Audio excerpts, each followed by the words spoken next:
The livestock broker didn't even bother opening the auction ring.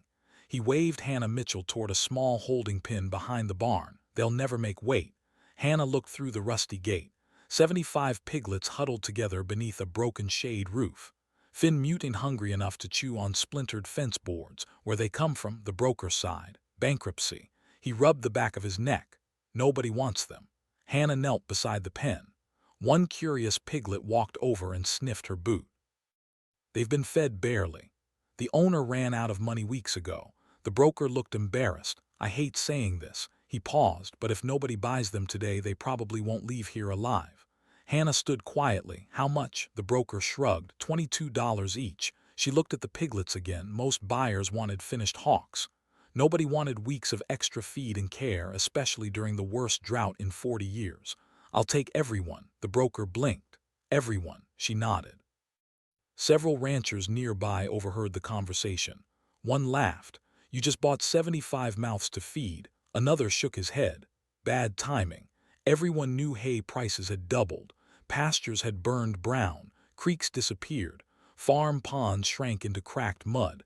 Buying hungry livestock looked reckless.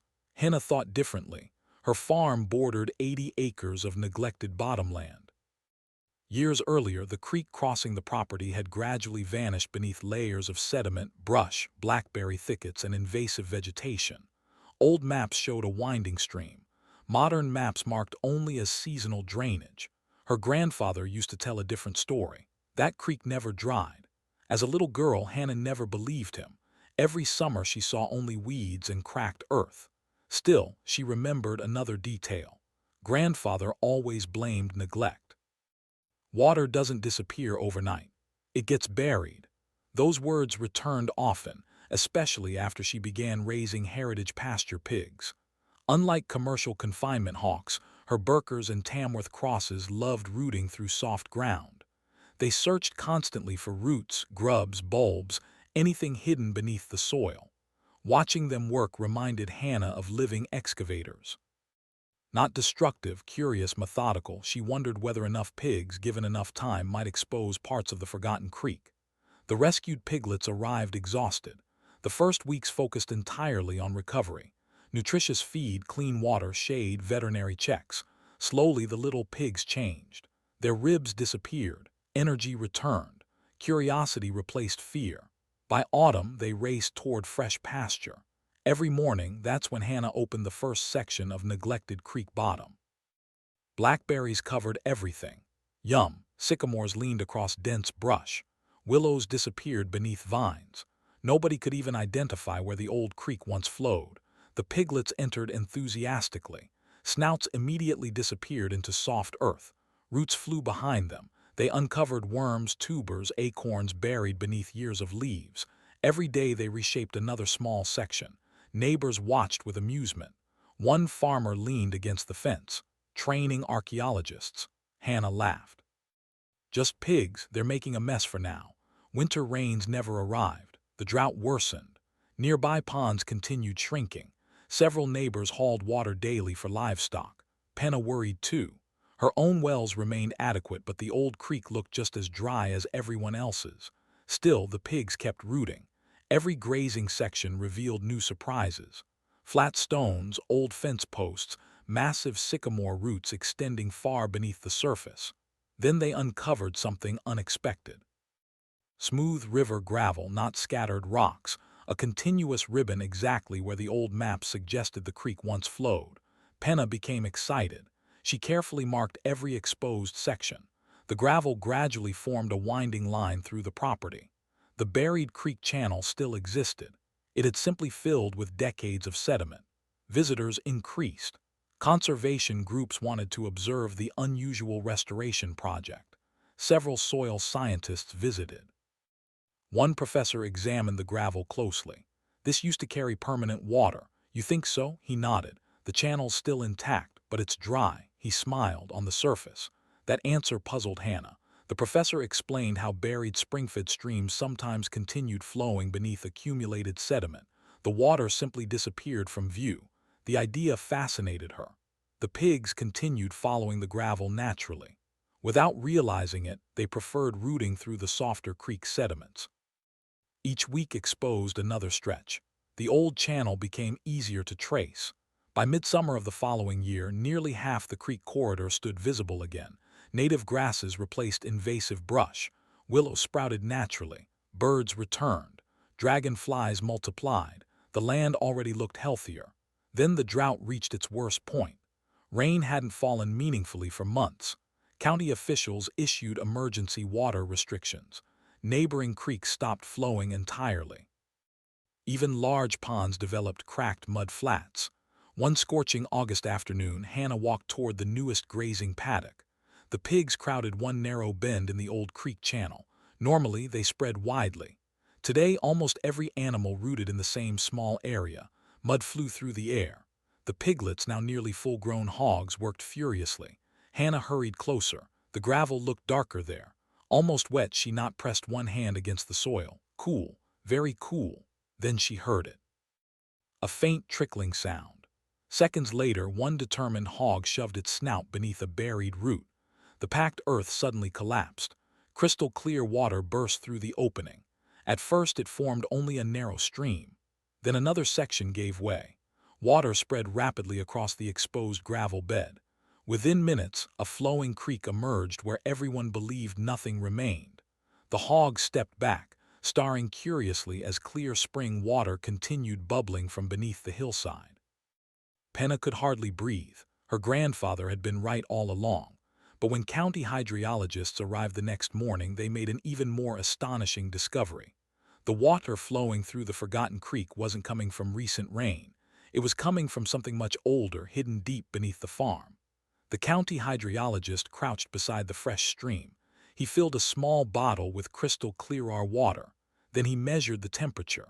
His eyebrows rose. This isn't surface water. Hannah looked down at the flowing creek. What does that mean? He smiled. It means this water has been underground. Another technician checked dissolved minerals.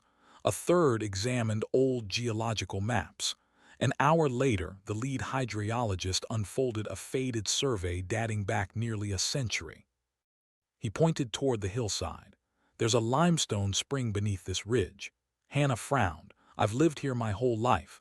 So has everyone else. He smiled, but nobody has seen it. The drought hadn't created the spring. It had simply exposed the forgotten creek's importance.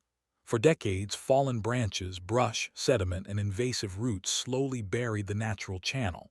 The spring never stopped flowing. Its water simply seeped beneath the clogged creek bed before disappearing into the soil. Pigs had unknowingly removed enough sediment and roots for the water to return to its original course. Within days, the creek flowed steadily across Hannah's property, even while neighboring streams remained dry. Word spread quickly. Neighbors drove over carrying empty water bottles, not because they needed drinking water, because they couldn't believe what they were seeing. One rancher stared into the flowing creek. I haven't seen moving water in months. Penna smiled. My grandfather always said it never dried. The rancher laughed softly. Looks like he knew something we didn't. University researchers soon arrived. Originally, they wanted to study heritage pigs.